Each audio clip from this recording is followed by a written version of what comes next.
Welcome back to Virteva's Let's Talk podcast, a show that analyzes the newest technologies in Microsoft Cloud and how to best make use of those technologies to help your business teams be successful.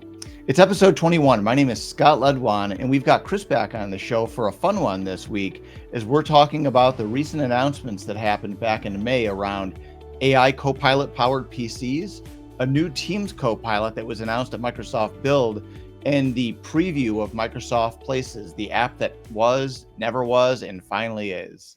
Before we get into it, though, I wanted to, again, thank everyone for taking the opportunity to watch and listen to the show on our video and audio feeds. And if you have the opportunity, please hit those like, subscribe, and share buttons, as it really helps us get the show out in front of more people. So if you could do that, super helpful. Chris, welcome back to the show. Thank you, Scott. Great to be here. Glad to have you here. I think that the last time we did this was about a year ago when we recapped the last build.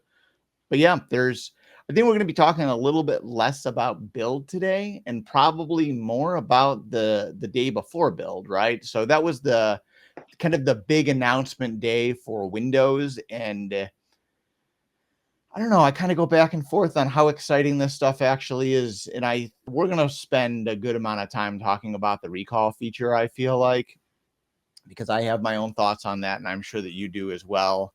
But I don't necessarily think that, well, let's just get into it before we start going too deep on recall. So let me switch screens here. And I've got a couple of the different announcement posts pulled up here that we can kind of talk through. So the first one is the announcement that happened back on May 20th, the introducing Copilot PCs. You know, there was a lot of stuff that came out of this announcement. They kind of showed their quick demo videos, and I'll play that in the background as we kind of watch here. But Microsoft is making the ARM push again. And I feel like every 2 to 3 years, they make the ARM push and they tell us how good these ARM-based PCs are going to be and how they're going to be better than anything on the market. And every year, it's like just watching the air deflate from a balloon. And they never seem to be able to get back in front of Apple like they want to. And I think maybe this year's a little bit different. They've certainly touted that with these new Qualcomm Snapdragon PCs. And I mean, I've used an Android phone for a number of years, and I'm used to having Snapdragon chips on those, and they're fairly quick. But I think that comparing a Windows PC with one of these processors in it to a 2 to 3 year old MacBook Air, which is the cheapest MacBook that you can buy, it still feels like a little bit of a stretch to me. I think I was looking at the specs before the show, and like the MacBook Air is like an 8-core, comparatively an 8-core processor when they're comparing with the new stuff to I think it's like a 10-core processor, but it also has the NPU built in. But then Mac also has its own kind of neural compute unit. They call it something different. Do you know what they call it off the top of your head? Well, the neural processing unit, and yeah, going into that, to me, that's the bigger element to all of this. What's grabbing the headlines, things like recall and some of the Qualcomm processor sort of revolution elements, in the sense that, yeah, it's another crack at ARM, and Microsoft is, on kind of round 3 of that, like you acknowledged. That said, in my opinion, the bigger staying power and what this more represents as a milestone that is going to change things is more broadly just the emphasis on an NPU component to the processor and more system on a chip direction for even now consumer class PCs with the business class PCs. And we're already seeing that in the days since that announcement. Just this week, Intel and AMD both announced their own variations on what are still x86 processors, but with a much more ARM-like SoC format, and that heavy emphasis on 40 TOPS plus NPU capabilities. And for those uninitiated, TOPS is trillion operations per second. So that's one of the minimum requirements that Microsoft set when they made this announcement, is that for a Copilot Plus PC designation, that NPU has to be at 40 TOPS or higher. And so, yeah, it's representative of a larger trend that's about to shift with regards to the type of processors that are now standard, that come with the idea now that things like battery life times and performance and should theoretically go up, because you're not, list Yeah, all. you're not being forced to use the cloud and pull it back down. You're able to do some of that computational math on the device now. I think that the interesting thing is, so since this was announced on the 20th, and now we've got the Intel announcements and the AMD announcements came out of Computex, and then Jensen jumped in front of Computex by a day. So Computex started, I think, on Monday if you're in the US, but it technically, I don't know what the hour difference is, but the day before, NVIDIA wasn't part of that conference, and they jumped in front and basically had their own conference to talk about more, I want to say, data center and capabilities than kind of like consumer level graphics cards, which is what they're more known for. Though NVIDIA is the big player in the game, and they made kind of hints already that, oh, the dedicated requirement for an NPU to run some of this stuff, if you have a more powerful graphics card like a 3080 or a 4080 or something like that, is that you may be able to start doing some of that stuff without an NPU by just offloading it onto the GPU. So it'll be interesting to see. And this kind of goes back to the whole Windows 10 thing. And I just saw in the news this morning that Microsoft just reopened the Windows 10 beta channel for testing and app development, which is very confusing to me just due to the fact that, we're like almost a year out at this point to that Just operating over system that. being retired. So I Yeah, wonder if they're going to start pushing. I mean, I've heard from people, I don't know how often you've heard it from customers, but like if you're on Windows 10, Microsoft is becoming more aggressive with pushing the Windows 10 upgrade to Windows 11 path as well, mhm. as long as the PC can handle it. Though I have heard people tell me that they got the pop-up that told them that they needed to upgrade, but then it told them that they were incapable of upgrading, which, feels real bad when you see that, right? Yeah.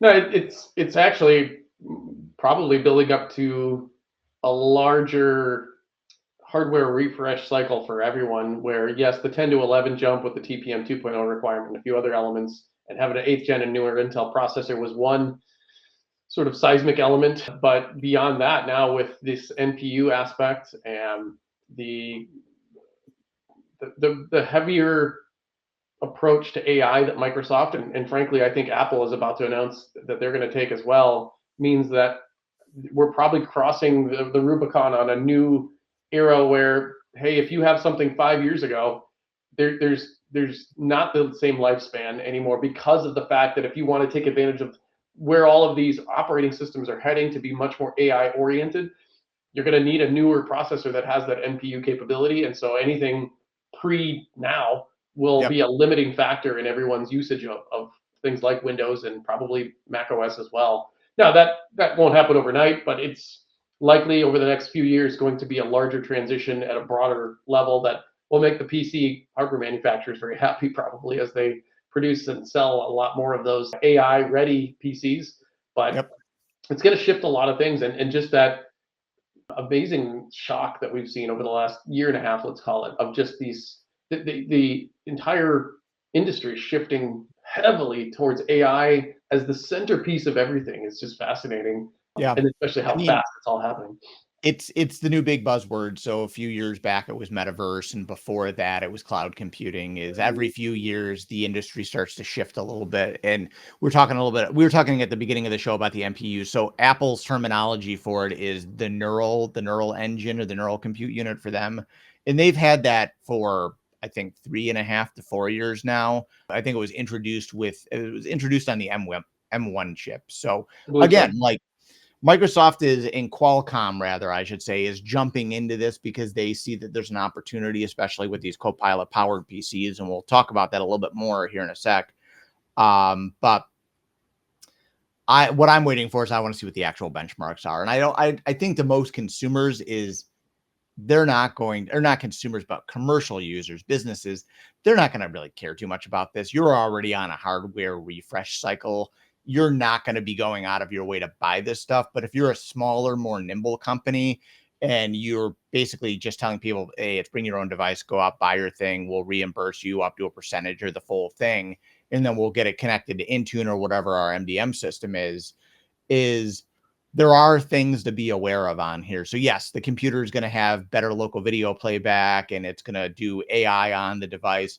But some of the AI stuff on the device is where I'm leading into. Is I think that from a business standpoint, there are some concerns to be aware of. And let me scroll down here and I'll pull that up.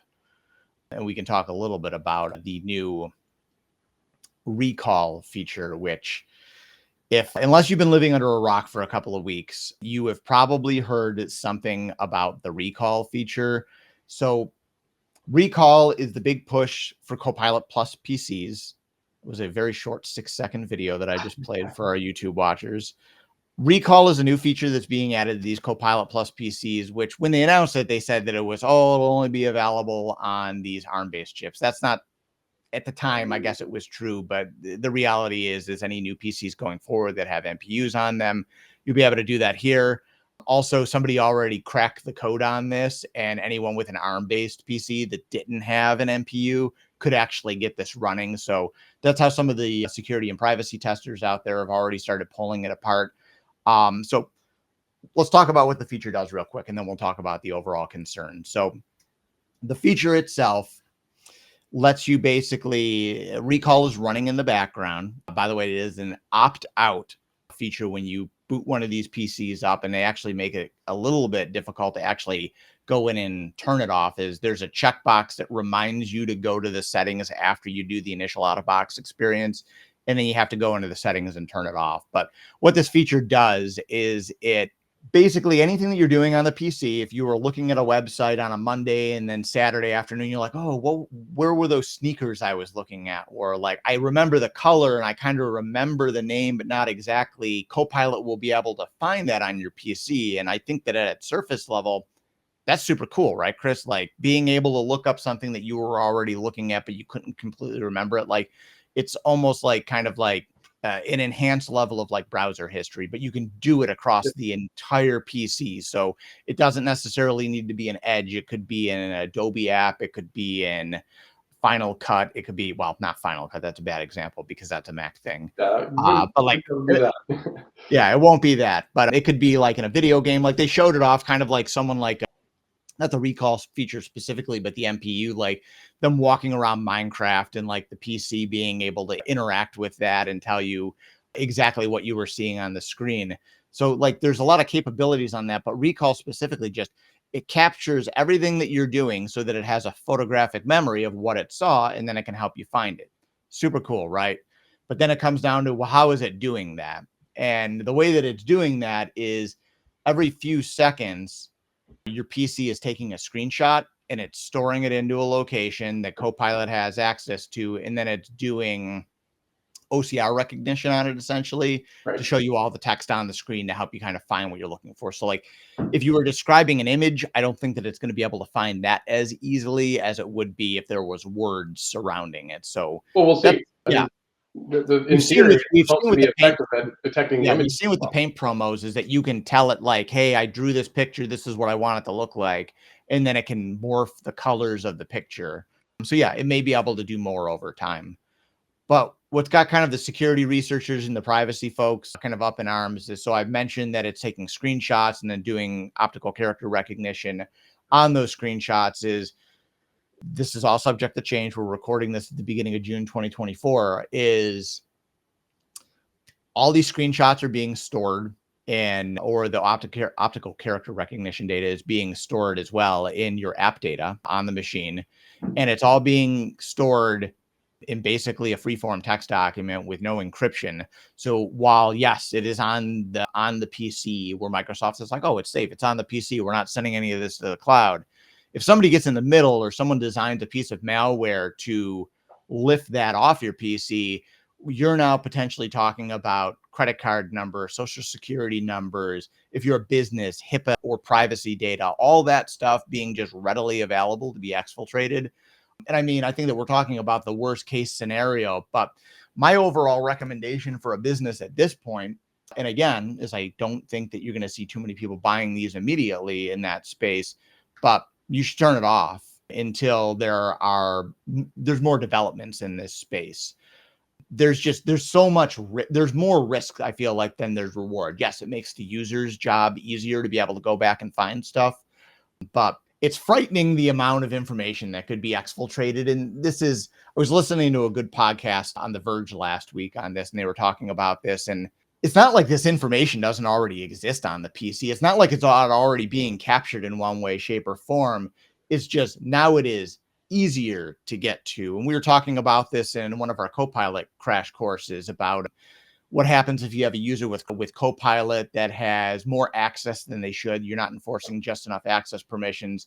And then that user gets phished and somebody has access to their account is they have access to Copilot. So they have access to all the same information the user does. And that would be, again, kind of like the nightmare scenario for a hacker is if they got access to that or they could exfiltrate it. All that stuff's just sitting there right now. And I think Microsoft my personal opinion on it is Microsoft needs to do a better job of protecting that information. And sorry, Chris, I went super long. I'll let you No, kind of no, it's weigh in on it as okay. well. I mean, you make all valid points, and I would certainly agree with the majority of it. I do think, or at least have optimism, that what's going to happen is that Microsoft, probably as a response to a lot of the outcry that we're seeing, will enhance some of the security around recall, including presumably some additional intelligence, being that there's AI as a part of all this, where it can more easily recognize or readily recognize when a user's doing a password entry or a financial entry or some other form of sensitive data entry and omit screenshots for that period. It's already possible for it to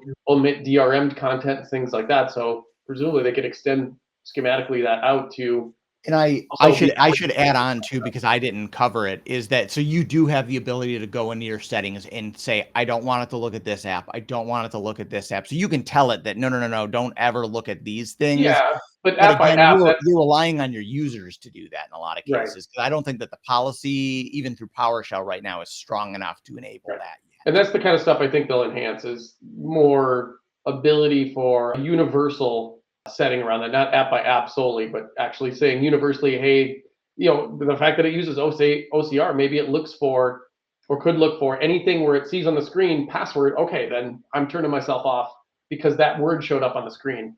Yep. Unless the user maybe opts in and says, no, I want you to recall this. And then probably, if I would imagine too, it's going to, or Microsoft will add additional security controls as it relates to how the data is stored locally on the device and make it so that there isn't just these free text files sitting there and make it more hoops, I would imagine, for users to be able to get access to that information so that there is more security layers involved with Yep. all of the march toward pass keys and passwordless authentication. Hopefully that's the kind of stuff that they can bring where if it's a certificate based authentication that has to occur even in a consumer context to get access to that recall information, that should mitigate a lot of the abilities in which malware would have otherwise been able to exfiltrate that data. Hopefully. Yeah. We'll see what I they do. mean, I think that it was super interesting that we got the Security First initiative announcement earlier in the year, and then they kind of doubled down on that right before this event. And then they announce this type of feature, which is just has people up in arms. And I would assume with the SFI is that this will be available at like business standard or E3 level, and they won't wall it at an E5 security level. But Let's hope. time will tell. I think that it's very early. I haven't really seen a whole lot of information around this come up from an enterprise level. And I think that again, this is being aimed at consumers. It's not aimed at businesses right now. But that feature is likely still going to exist in Windows 11 when it starts rolling out more and more to the because you're going to hit a certain point where you can't buy a Windows 10 PC anymore. And that's becoming very difficult to begin with already. And when you're forced into a Windows 11 PC and they keep scaling up in the operating system, does this become a feature that you can just turn off? Or Right. does it just become something that you lock down? When I say feature turn off, I mean like actually click a button like through the old like control panel method of saying like this feature will not even be installed on the PC.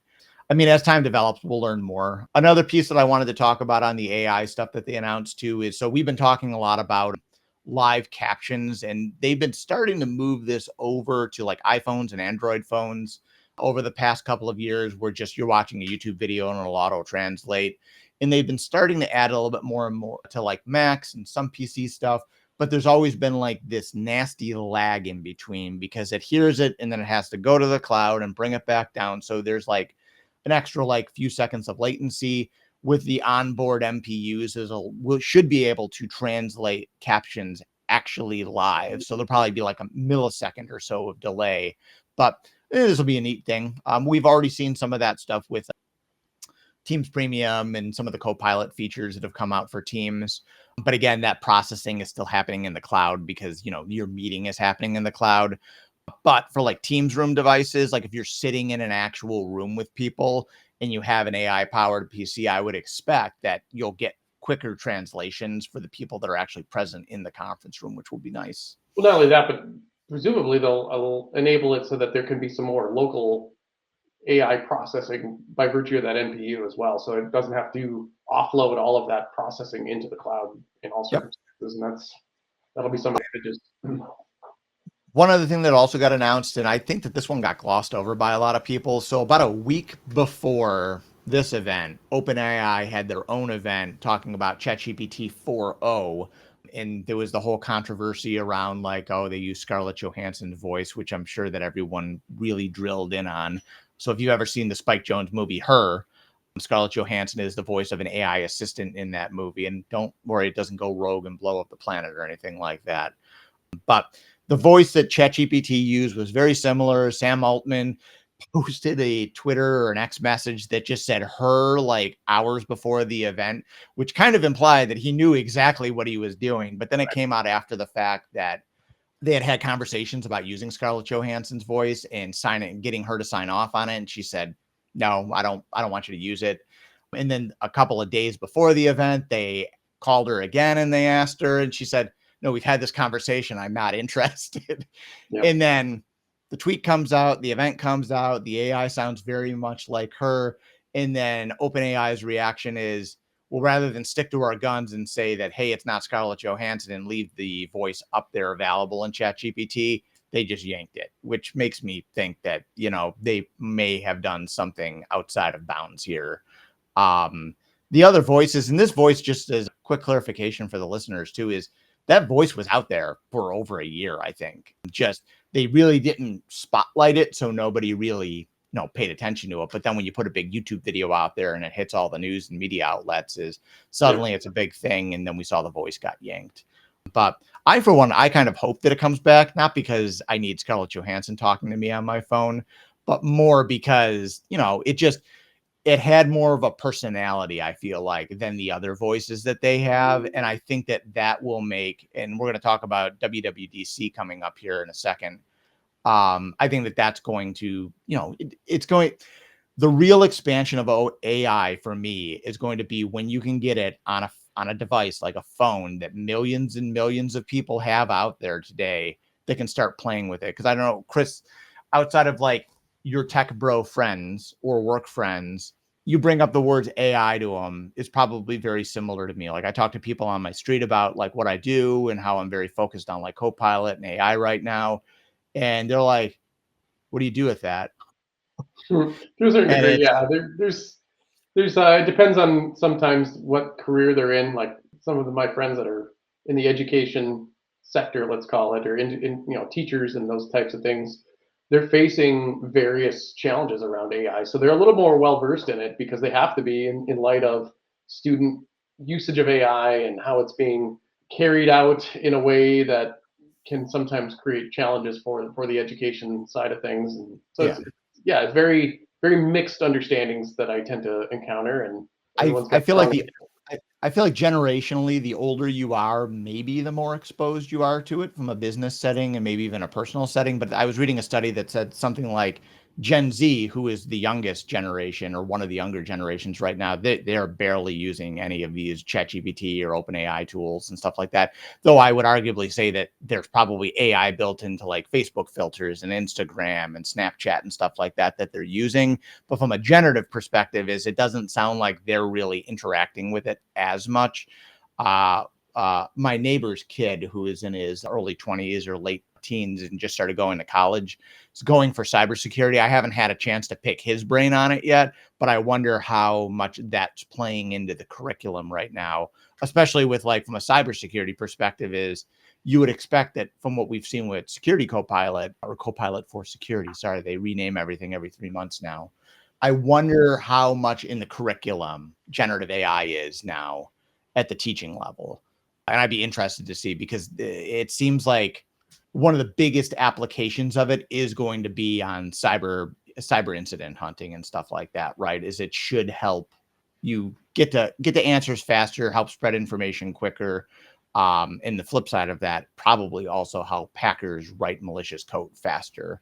But Microsoft is certainly putting in a lot of stopgap measures to prevent that kind of stuff. Right. So I think for the most part, I covered most of the stuff that we wanted to talk about the Copilot Plus PCs, Chris. From the announcement perspective, they're going to start rolling out. So if you pre-ordered one, you should be getting it probably within like the next week to week and a half. They'll start arriving at the stores around middle of the month. Again, from an enterprise level, with some of the additional announcements that came out with Computex, is I would expect businesses can probably expect that they can start purchasing these from the Dells and the HPs of the world and stuff like that, probably by August, September. So if you're an organization and you're worried about AI and you're worried about this Copilot Plus PC stuff, you've got some time to sit and think on it. And I'm sure that more information will become available.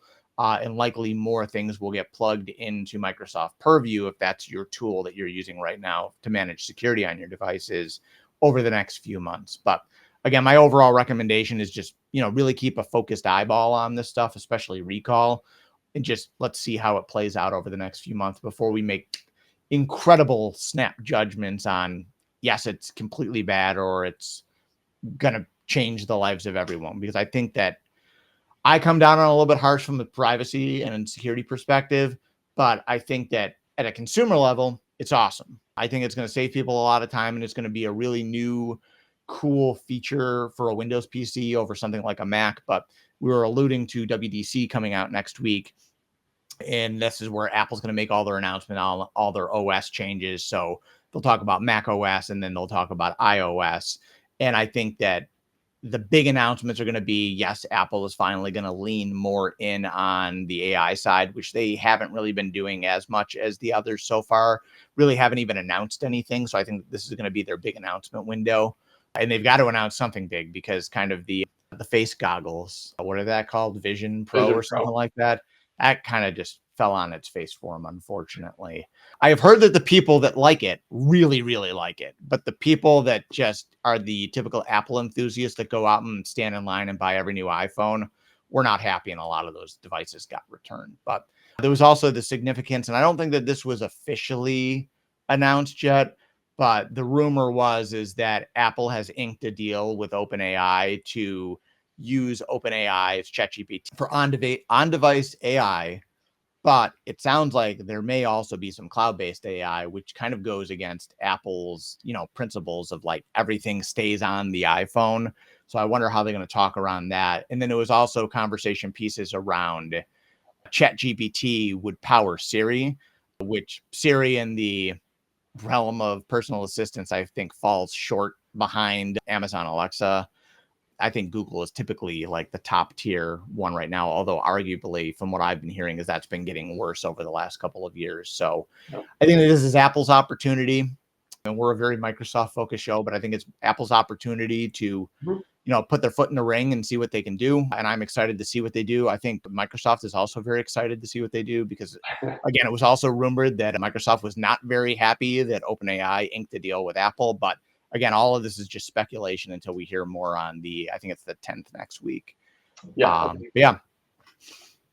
Yep. No, it will be interesting. And I guess the good side of all of this is it's driving a lot of competition that typically then leads to innovation and good things for those that come or that are in the market for the things that are evolving. And when they all compete against each other, they tend to make better products and better, safer things, hopefully in this case as well. So it'll be a fun year to 2 years to see how all the dust settles on all these broader initiatives around AI. Innovation is great for the consumer. It drives the market. It keeps things fresh. Otherwise, we'd still be using Windows XP at this point, right? Right. So I wanted to talk about Microsoft Build. We're not going to go too deep into this just because a lot of the stuff that we talk about on this show isn't specifically build focused. Like it's more modern work, security, yes, Power Platform, and some of the pieces in Fabric. They tie into that a little bit. But I wanted to spend a little bit of time talking about the real-time intelligence stuff that got announced there for Fabric and just how we're going to see kind of like workload improvements and just in terms of like Copilot Studio, all this stuff is going to generally get better. And with the ChatGPT 4.0, that's how this stuff's going to get faster and just increase efficiencies, and things for developers are going to be easier. So one of the biggest complaints right now with Copilot is it doesn't do coding as well as a lot of people want it to. But I think that with the step up to the next kind of module layer of the model and multimodal capabilities for images, text, video, is that's just going to make things easier for developers and things easier for data scientists. But the thing that really kind of amazed me the most, also the educational announcement with Khan Academy, I thought that was super cool. And we talked a little bit about the educational aspect, but won't spend too much time on it here. But if you are in the education space and you're listening, you should 100% look into Khan Academy, which is going to help empower educators. I've even seen some screenshots floating around on some different YouTube channels and videos talking about this. So this is going to be a really cool new addition to like that K through 12 US educator space. Indeed. But the evolution of Copilot is kind of the thing that I wanted to talk about that I found was most interesting. And this kind of goes back a year and a half, 2 years on what we thought Copilot would initially do in Teams is, oh, can I talk to like an AI chatbot like while I'm in the middle of a meeting and it can help me find stuff? And the answer to that is kind of is if you're in a Teams meeting today and you're recording and having transcription enabled, because those are requirements still, is you can click the little Copilot bubble, which, by the way, Chris, does this bother you that everywhere across all the apps is the Copilot has like the rainbow colors, but when you're in Teams, it still has the old kind of blue color to it, like just like they forgot that it was there? No, I've come to expect some of those inconsistencies, so it's they're certainly annoying, but yeah, I guess I look past it more often and just get used to it. Not that that's the right answer, just that that's, I guess, how Yeah. I process it. Yeah. So today you kind of click that Copilot icon in Teams and you can interact with the meeting you're in and say, hey, who said what? Who catch me up on this? Give me a quick recap of what's happened so far. And that's about it. So Microsoft is introducing a new Copilot in Teams called Team Copilot, which is an expansion of the current Copilot module that's in there. And the way that this is going to work is and I'll put a video up on the screen here at this point too, just so our video watchers can see it, is it's almost like, so if you have 5 people in a meeting, the Team Copilot is almost like adding a 6th person to the meeting, in Hmm. which the Copilot, you can actually add it in mentions, you can talk with it, it can provide real-time feedback. It's almost like having an extra member in the meeting, except that extra member doesn't actually work at the organization. It works for the entire kind of Microsoft 365 ecosystem in your tenant. So it'll be able to pull information about the meeting, but likely also be able to pull information from outside as well. So it's really kind of taking the M365 chat component that they have today and just expanding on it almost like a plugin for a Teams meeting. I think this is super cool. I'm really excited about this. Again, they said that this isn't going to come out until Q4 of this year, 2024. I expect that it will probably enter a preview or a beta towards the end of Probably. the year for users that already have access to Copilot, but I don't think that we're going to see full capabilities until early to middle of next year on what this thing can actually do. Perhaps it is going to be a very interesting development with this to see how much people get used to relying on it to any significant degree during meetings. Yep. It's certainly a common aspect of a lot of meetings where somebody's relying on one individual to make sure they're taking notes or helping to organize action items or tasks or any of those kinds of things. And so the more that people start getting accustomed to the idea that they have this, to your point, 6th person or extra not human, but human-like AI that can catalog and proactively, perhaps in certain cases, identify things that the group on that meeting needs to talk about or should be talking about, or takeaways or those kinds of things, maybe has the potential to really change the way people have meetings entirely, at least remote meetings like that. So it'll be very fascinating once that is available. I think for me too, one of the other things that, and I'm just thinking about this now, is so you have that button that you interact with today to talk to Copilot. Will that kind of individual level of Copilot still exist where you can talk to it separately outside of the meeting? I would think Or so. will this end up becoming a component of the meeting where when you talk to Copilot, everybody can see you talking to Copilot? Like I think that it makes the most sense that yes, it should exist individually still, but I mean we've seen weirder things happen. Yeah, Also, there's different use will cases.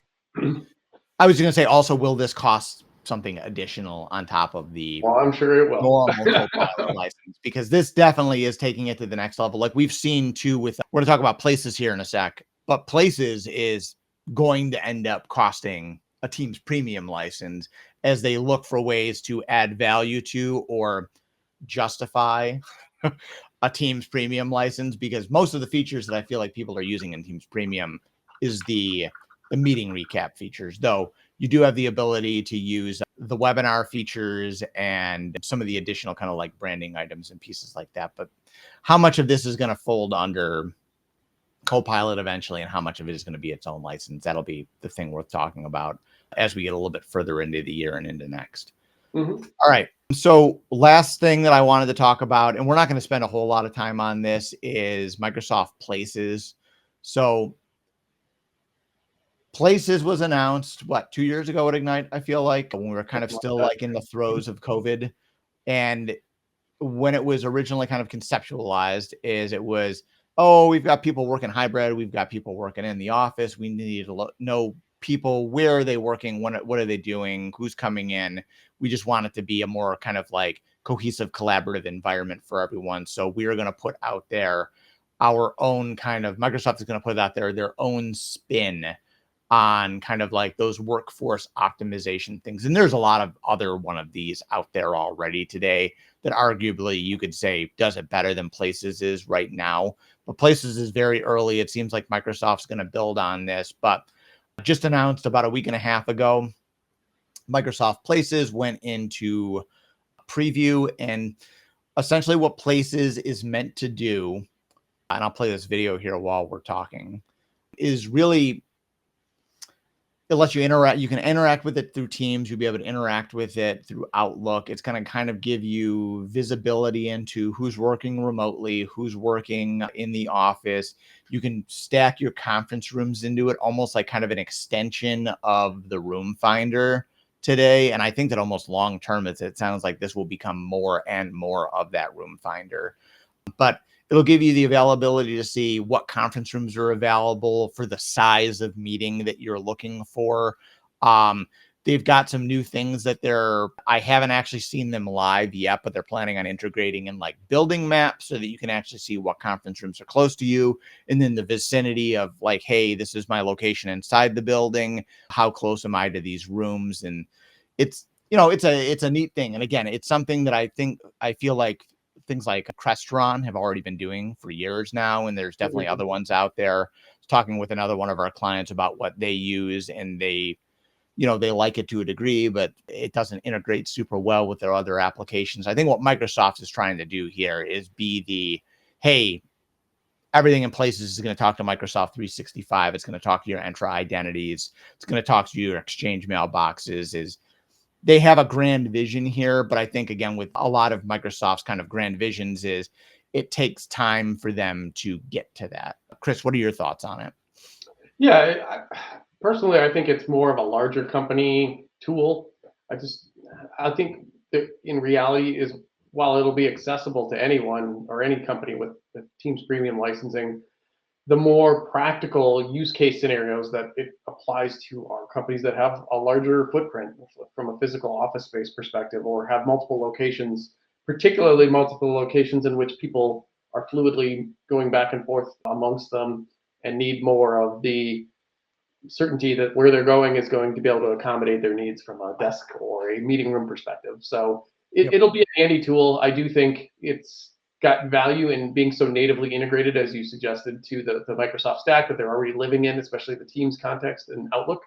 The the larger hill to climb, I think, for a lot of orgs is going to be all of the office mapping and having some of the right equipment to be able to interface with Places in a way that allows for the awareness of what's accessible, what's not, what's being used, what's not. Yes, there's the calendaring part of the rooms, but then there's the equipment part that understands if people are actually in there and those kinds of things. So Yeah. It'll probably hit and miss, but a nice enhancement for those organizations that do want to embrace more of this thing. And I can certainly say, as an employee in that context, it would be really handy for a company that I was working for to be able to have more sophistication in this way as it relates to understanding who's going to be in the office, when are they going to be in the office, when I'm going to an office, what's available. It is really nice to have that flexibility, to have that insight. It's just making sure that the IT side puts in the effort and the time to get it all set up properly and invest Yeah. appropriately. And I think you nailed it too when you talked about like the size of the company. Like I think if you're an enterprise sized company of 3,000, 5,000, 10,000 people, this makes a lot of sense for you because you're going to have the larger budget and more space. So you're going to have proximity sensors in the room and you're going to have laser projectors for the conference room. You're going to know how many tables there are, how many mics are going to be embedded into the table. Like these are all things that I would assume places are going to be able to help with. And then coming in the second half of the year. So again, this is early access preview right now. So anyone can really opt in and use this through a series of PowerShell commands and a sign up form, which I'll put into the show notes. But they're going to be adding Copilot into this later into the year, which I would assume is probably going to also be around the time that they decide that like the team's premium capabilities might be tied to it, or the Copilot capabilities will be tied to it. And you'll be able to interact with places in Outlook through kind of the Copilot button in the new Outlook. And the jury's still out on classic Outlook because I've seen some Copilot integration show up in classic Outlook, but it is not what I expected to see in terms of parity with the new Outlook. So I think that they're still trying to figure that out. But yeah, it'll be interesting as this rolls out. This is just kind of a preview here real quick for the YouTube listeners of what the building maps feature looks like. And it is really, really neat. And you can go really deep with this. But again, it's going to be dependent on your facilities team, your events team, your real estate team, potentially, or Yep. vendors that you work with in those space to keep those maps up to date, to work with your IT teams on the Microsoft 365 administration side to update all these different pieces. One of the things that I saw show up too in a demo that I saw yesterday was the ability for a manager or a meeting event, like an event, the event coordinator to say, hey, this meeting is now happening in office and you have to come in office, and then places to kind of send like a shout out to say that, hey, you need to come in. And then it would also help you kind of technically book like a hotel desk near that meeting room or something like Right. that, which is neat. But I think that this is, again, we kind of started off the show with, we felt like this kind of got forgotten about. Like they announced it 2-3 years ago and it almost felt like vaporware. And then suddenly at the beginning of this year, we heard a little bit more information on it. And then we got this big announcement here. So clearly Microsoft has still been spending time working on this and they are still fine tuning it and working with other likely larger organizations to get this to the place that they feel it needs to be ready. And we didn't even talk about just the occupancy patterns here that I have on the screen here, kind of showing you who actually came into the room from a plan perspective. So from a real estate perspective, is this tool could also help you understand that are the rooms being fully utilized, or if you were looking at like downgrading to a smaller space or upgrading to a larger one, you'd get more data out of this tool than you would get from just sending out a user survey or trying to like walk around with a clipboard and see who's actually showing up to what meetings and when for sample sizes. But Right. again, this is going to be rolling out later in the year. I think that there's a lot more to come on this, and we'll certainly share that feedback through our newsletter and through upcoming videos, podcasts, message center alerts on the roadmap rundown. But I think it's something to be excited about, especially if you're a larger org and you're looking for a solution like this, or maybe you're looking to get away from your current solution and further integrate it with your Microsoft 365 stack. But yeah, exciting times. It'll be interesting to see when they decide to stick the Teams premium type licensing onto it. I would assume that it'll probably be sometime in late Q4, maybe even early next year if they decide to push it out a little bit. Sounds about right. Chris, anything else specifically that you wanted to get into while we start to get ready to wrap up here? No, just exciting time with all of the changes, and there's almost certainly going to be some additional big announcements this fall at Ignite. So it'll be a fascinating couple of years as all these things really come into more of a maturity level. Can you believe that it is already June?